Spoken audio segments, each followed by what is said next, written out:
ಬೆಂಗಳೂರಿನಲ್ಲಿ ಏನಂತ ಬೇರೆ ಕಡೆ ಬಂದಿದೆ. ನಮ್ಮ ಬೆಂಗಳೂರು ಮಳೆ ಬರಲಿಲ್ಲ, ಯಾವ ಕೆರೆಗಳು ತುಂಬಿಲ್ಲ. ಬೆಂಗಳೂರು ಸಿಟಿಲೂ ಕೂಡ ಇರುವಂಥ ನೂರಾರು ಕೆರೆಗಳು. ಸೊ ಕೆಲವರಿಗೆಲ್ಲ ತೊಂದರೆ ಆಗಿದೆ, ನೀರೆಲ್ಲ ನುಗ್ಗಿದೆ ಅಂತ ಹೇಳಿ ಅದಕ್ಕೆ ನಮ್ಮ ಆಫೀಸರ್ಸ್ ಎಲ್ಲೆಲ್ಲಿ ಏನೇನಾಗಿದೆ ಸಿಟಿ ರೋಡ್ ಮಾಡ್ತಾ ಇದ್ದೀನಿ ಮಾಡಿಬಿಟ್ಟು ಇದು ನಾನು ಬಂದಿದ್ದೀನಿ. ಈಗಾಗಲೇ ನಾನು ಜಿಂದಾಲ್ವ್ರಿಗೂ ಸ್ಟೀಲ್ ಕೂಡ ಕೇಳಿದ್ದೀನಿ, ಬೇರೆಯವ್ರಿಗೂ ಹೇಳಿದ್ದೀನಿ. ನೆನ್ನೆ ಮಾತಾಡಿದ್ದೇನೆ, ನೆನ್ನೆ ಕೆಲಸ ಶುರು ಮಾಡಿದ್ದಾರೆ. ಇವತ್ತು ಇನ್ನೂ ಸ್ವಲ್ಪ ಒಂದು 10-15 ನಿಮಿಷದಲ್ಲಿ ಈಗಾಗಲೇ ಕೆಲಸ ಪ್ರಾರಂಭ ಆಗ್ತಾ ಇರೋದನ್ನ ಡೀಟೇಲ್ನ ನಿಮಗೆ ನಾನು ಟ್ವೀಟ್ ಮಾಡ್ತೀನಿ. ನೋಡ್ರಿ, ಯಾರು ಹೊಣೆ ಮಾಡಿ ಏನು ಸುತ್ತ ಯಾವುದೋ ಒಬ್ಬ ಆಫೀಸರ್ ಹೊಣೆ ಮಾಡಿಬಿಟ್ರೆ ನಮಗೆ ರೈತ ಉಳಿಬೇಕು, ನನಗೆ ಡ್ಯಾಮ್ ಉಳಿಬೇಕಷ್ಟೇ. ಆಮೇಲೆಲ್ಲ ಆಫೀಸರ್ಸ್ ಎಲ್ಲ ಆಮೇಲೆ ನೋಡೋಣ. ಫಸ್ಟು ಪ್ರಾಬ್ಲಮ್ನ ಸಾರ್ಟ್ ಔಟ್ ಮಾಡೋಣ. ಆಫೀಸರ್ಸ್ ವಿಚಾರ ಅಲ್ಲ ಮುಖ್ಯ.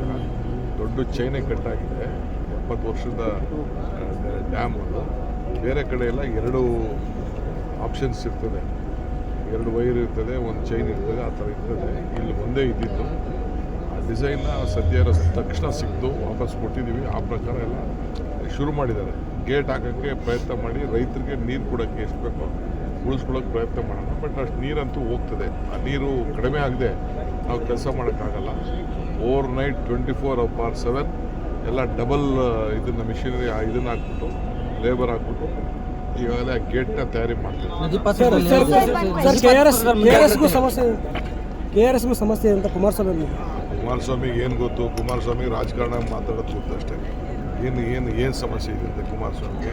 ಅದಕ್ಕೂ ಲಾಕ್ ಇಲ್ಲ ಅಂತ ನಾವೆಲ್ಲ ನೋಡಿದ್ದೀವಿ.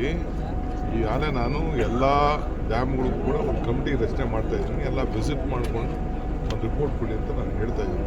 ಯಾವ ರೈತರನ್ನು ಗಾಬರಿ ಪಡಿಸೋಂಥ ಏನು ಅವಶ್ಯಕತೆ ಏನಿಲ್ಲ.